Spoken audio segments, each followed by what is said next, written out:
Good afternoon, everyone. Can you all hear me? Okay, good. Welcome at this session organized by the Dutch Association of Dutch Suppliers in the Offshore Energy Industry, the IRO. The title of today's discussion is Providing the Metals Needed to Electrify the Energy Mix. It's a very hot topic at the moment, and I hope that you find the session of today informative. Before introducing the speakers, I would like to set the scene a little bit and explain what we're actually talking about today. So let me see whether I can share the screen with you. There you go. You might have heard that there is an increased demand for critical raw materials today. That increased and accelerated demand is driven by two factors in particular. The first one is geopolitics, and the second one is climate change. Now, to start with the second one, climate change, you might all have heard about the Paris Climate Agreement. Back in 2015, 150 countries agreed together to combat climate change. And the target that they set for each other and for the world is to limit global warming to a maximum of 1.5 degrees Celsius. In order to achieve that, the energy mix must shift from a mix that is dominated by fossil fuels, oil and gas, coal, to an energy mix that depends more on clean energy production methods. The good thing about this is that everyone is committed to achieve this goal. Now, the challenge that comes with this is that it requires a lot more critical raw materials to produce the clean energy applications that we need. Batteries, wind turbines, solar panels, they all require more critical materials such as cobalt, manganese, lithium, nickel, graphite. On top of that, there is a second challenge, a second trend, in which we see that because of geopolitics, friendshoring is becoming more important, decreasing the risk of becoming too dependent on a single nation, whether that's China or the US. More countries want to de-risk their supply chain and want to set up supply chains that they can control better. These two factors form big drivers for the demand of critical raw materials. And the question is how we can get these materials in the most quick way, the most efficient way, but also in a way that is sustainable and does not destroy our planet. Today's speakers will tell you about their experience in dealing with these two challenges, how to extract these minerals in the cleanest, quickest, and most efficient way, and also in the cost-effective way, and how this can potentially provide an alternative to extracting minerals onshore, which, even though we understand it better, also leaves a bigger footprint because it has to do with displacement of communities, deforestation, and waste management challenges. So first of all, I would like to give the floor to Mr. Pieter Herema, the president of Allseas, and also a board member of the IRO, to explain his role and his company's role in this challenge. Please give him a warm hand.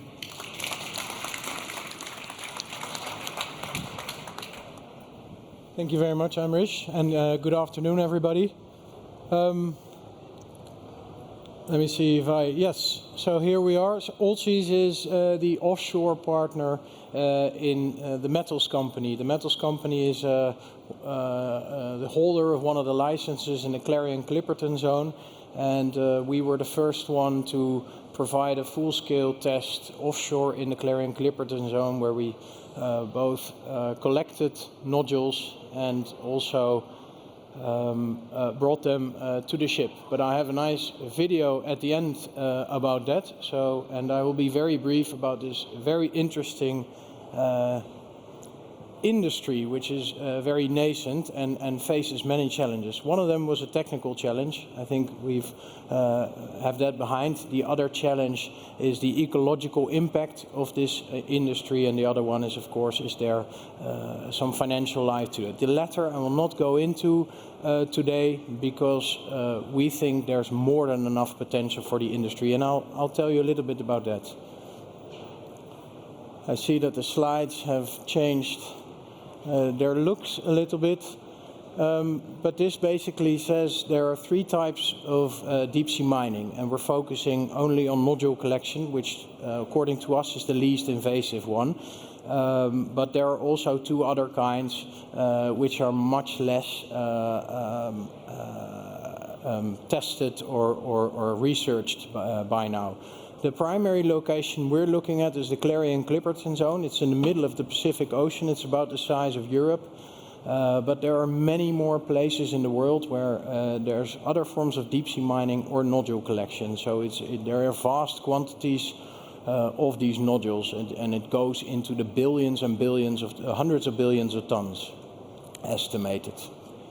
So a nodule is basically any size potato. So the one you see here is quite big, but they go from the very small ones to the big ones you find in the shops as well. There is and this is the only thing I'll say about the industry, it's not just electric cars, but it's also, as Emrys said, it's the entire energy transition that needs these metals increasingly. And what you already see over the past, let's say, decade, is that the demand or the manufacturing capability for batteries has 100-folded, and everybody seems to have forgotten about the resources. So I think this is a growing problem in our industry, and even with the current layout of the mines on land, it might not be enough to fuel this energy transition. This is the Clarion-Clipperton Zone, and it is, just to say again, it contains vast amounts of this resource. And why is that important? Is because this is only a small portion of the abyssal plain. The abyssal plain covers about 40% of the total area of the sea, and the abyssal plain is full of nodules, but also full of life, etc. So this is not the only place in the world where there is, for instance, biological life, and that's important for the ecological impact assessment. And this is what to us the key message is about this form of mining or resource extraction. There is no zero impact mining. It doesn't exist. Given everything, given the ecological impact, given the societal impact, given the environmental impact, we believe that this is the form that has much lower impact than all the other alternatives. So is it without impact?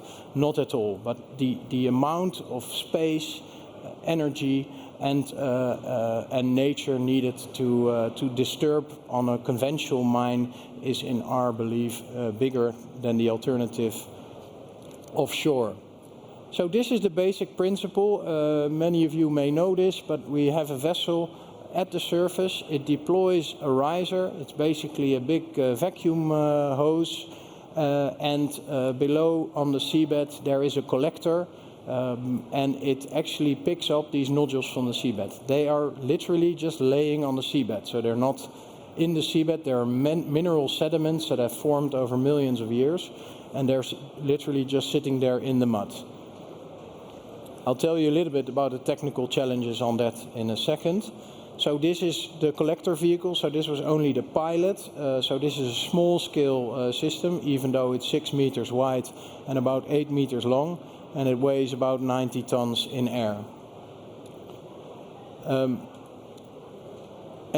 it was all designed to reduce the amount of seabed disturbance and also to reduce the amount of mud that we pick up with the vehicle and bring back to the surface. So it's really designed with a Coanda nozzle system, which we did a lot of tests at Deltaris for, to reduce the amount of mud or soil that we disturb and only collect the nodules. So, and I'll have a slide on that as well. We had, during this test campaign, approximately, and it comes up in the slides later, dozens of scientists on board on a secondary vessel and on Hidden Gem to investigate everything. Marine life, the disturbance of the seabed, and also the return line, investigating what the effect on the plume was. So here's another picture of the scientists. You'll see more in the video. And this is the result. So there's more than 4,000 tons of nodules was collected, and more than 3,000 was brought up to the seabed. And we drove about a bit more than 80 kilometers over the seabed. And to cut a long story short, we think the results are much more hopeful than we thought they would be. So this is briefly what the forms of deep sea mining, and these are press releases of what the effect can be. So you have a big plume, a big dewatering plume here. You of course have noise, you disturb seabed, etc. So this is to us a little bit what the industry portrays, or what the public portrays, is this is such a massive disturbance that you should never do this. The reason I show this picture is I have another one which tells you what we think the reality of, for instance, the plume is. So this is just, I don't expect you to read this, but 40 scientists on board and 50 monitoring stations during this test. And why do I show this? Because there's no industry, offshore or onshore, that did this much research before even starting. So we're gathering a lot of information before we even go ahead with this. And this is the reality after our test. So this is, remember, this was the imagery created in the news. And this is the reality. So you can't even see, not on this screen, but not on any screen, the real plume that we create during the pickup. And then there's a return line, and you see here there's a very thin line that actually represents the real plume. And right at the end of this, there's a lower concentration in the water of mud than we accept for drinking water. So I think this is a lot of good news on the expected impact of this. So with that, I will start the video, and then we'll give the word to Sabine. I have 2 more slides on the remainder of the program. Yeah.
nodules.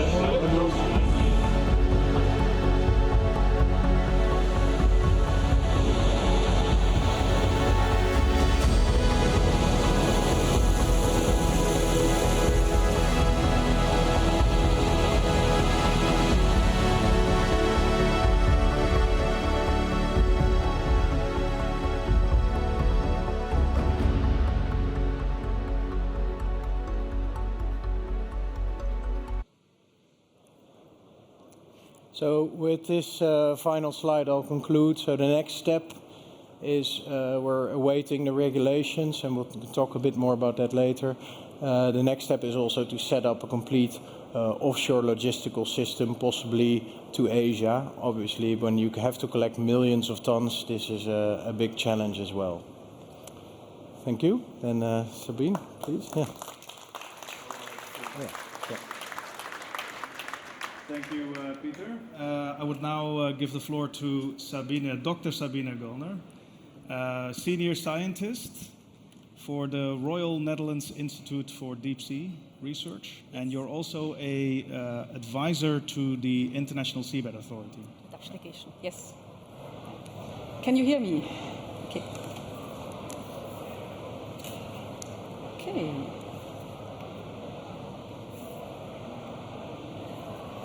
Good.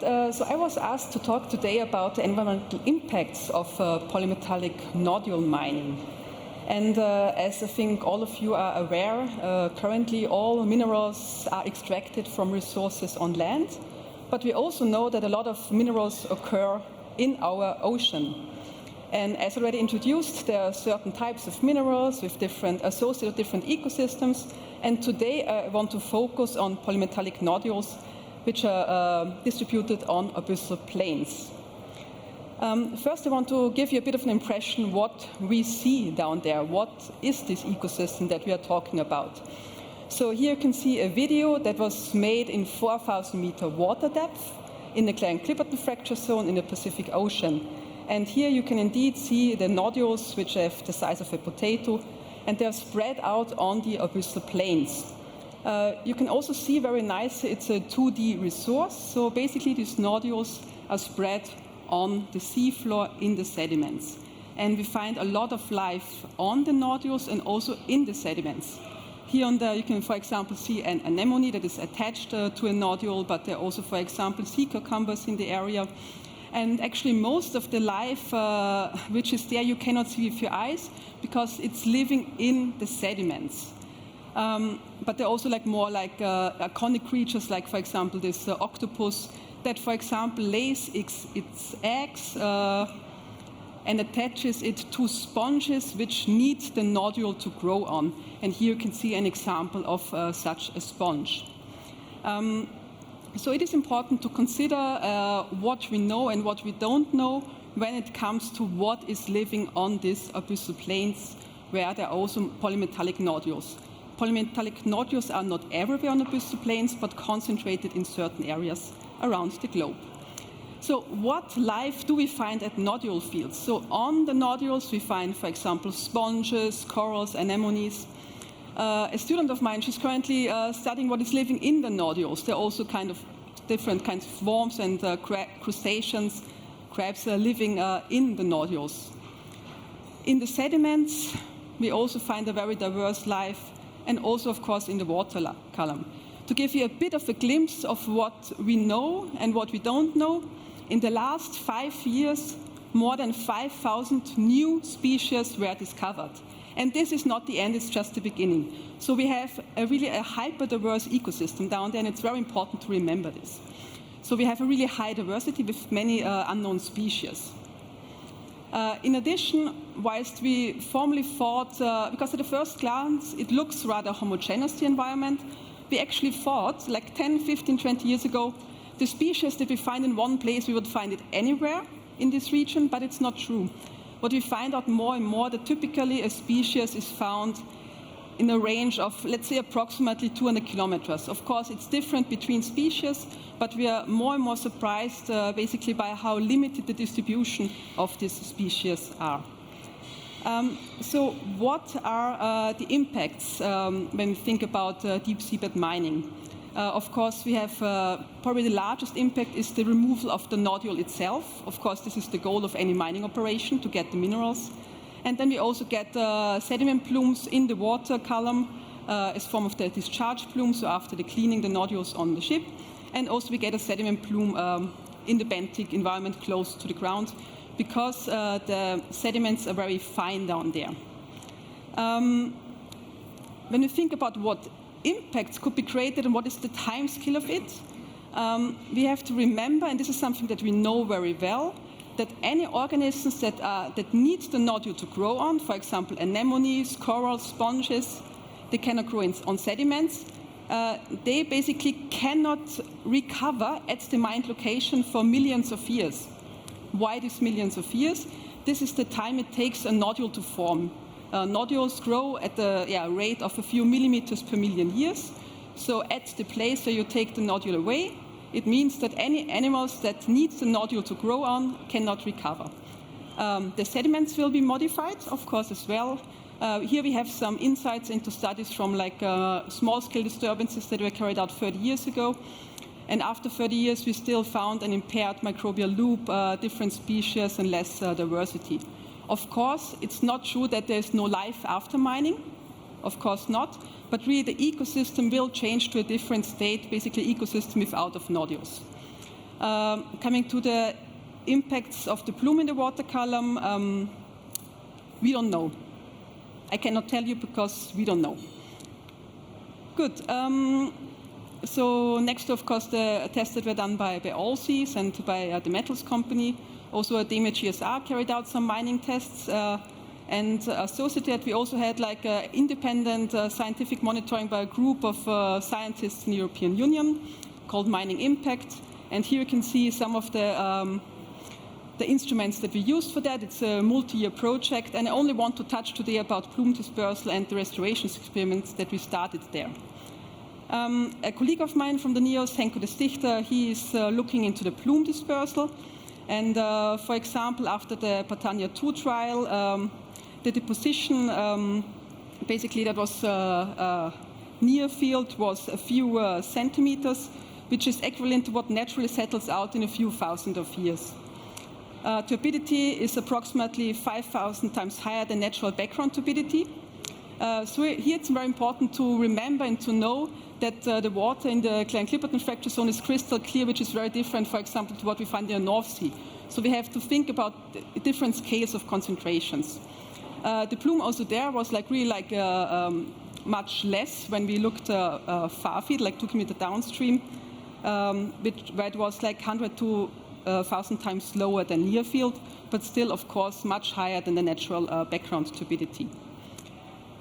So it's obvious that there were impacts with mining, and we have to think also about the mitigation hierarchy, which is avoid, so no mining at all, no mining in certain places.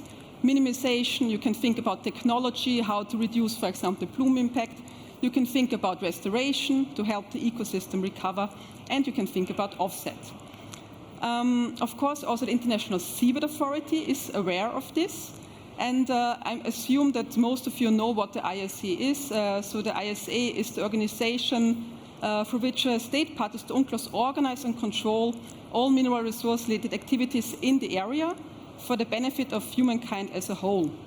And this includes also that they need to ensure the effective protection of the marine environment from harmful effects. So what are examples of mitigation when we look from the ISA perspective? There are, for example, regional management plans, also in the Clarion-Clipperton fracture zone, where 50% are currently set aside to be protected, which I think is a very good starting point. However, these areas were put in place when we had not yet any idea of what is living in these areas. And nowadays we start exploring this, and we kind of realize that in many cases species are different, nodule abundance is different, so they are not really representative areas there. So there's still a lot to do to understand this ecosystem and to be able to put aside areas that really can help to prevent serious harm. Another thing that we started at NEOS is to think about restoration. It's one part of the mitigation hierarchy. It's also anchored in the regulations. But currently, we do not know if restoration is working in the deep sea or not. And I basically started an experiment where I made nodules out of clay, ceramics, so not I, a ceramicist did it. We worked together. And we deployed these artificial nodules in the deep sea to start testing if restoration is an option in the deep sea or not. The focus is really here. It's an experiment. We don't know yet what the results are. The first samples are now back in the freezer, still need to be analyzed. But what we already know is that we will not know next year if this is working, because growth rates are very slow in the deep sea. So I planned this experiment like for the next 30 years. And of course, with time, we will get more and more insight. But I also know that I cannot tell you next year if restoration is working, because I know the growth rates are slow. So we need to be a bit patient. So when we want to conclude now, it's a very complex topic. There are many different angles you have to look at when you think about deep seabed mining. What do we know and what don't we know about environmental impact? So, of course, it's critical to have a good ecological baseline for effective mitigation actions. There's this mitigation hierarchy: avoid, minimize, restore, compensate. And then we know quite a lot actually about the timescales of recovery. So nodule needs millions of years to form. So any recovery needs also that long. And we also know that the sediment communities are also impaired still after 30 years of a small-scale impact. And we have a lack of knowledge on the plume impact in life in the water. So this is where it currently stands.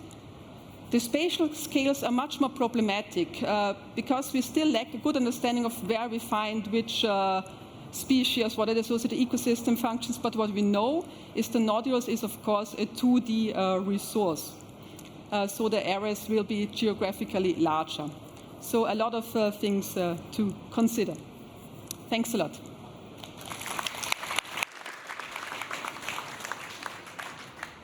Thank you very much, Dr. Sabine Göllner. We have 3 minutes for 3 questions. So I'm going to ask you to collaborate with me and try to formulate your answers really quick, if that is okay.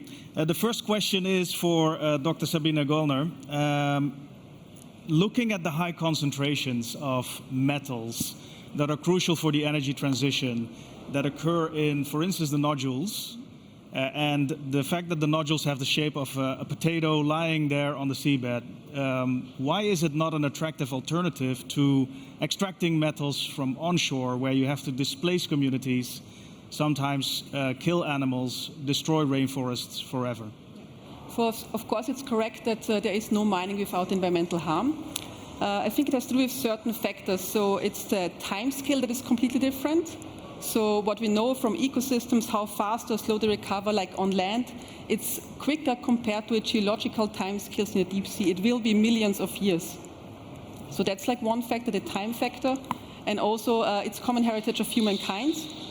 All the countries need to come to a consensus. And I think another important thing is how to control the operations. Of course, on land we have satellites.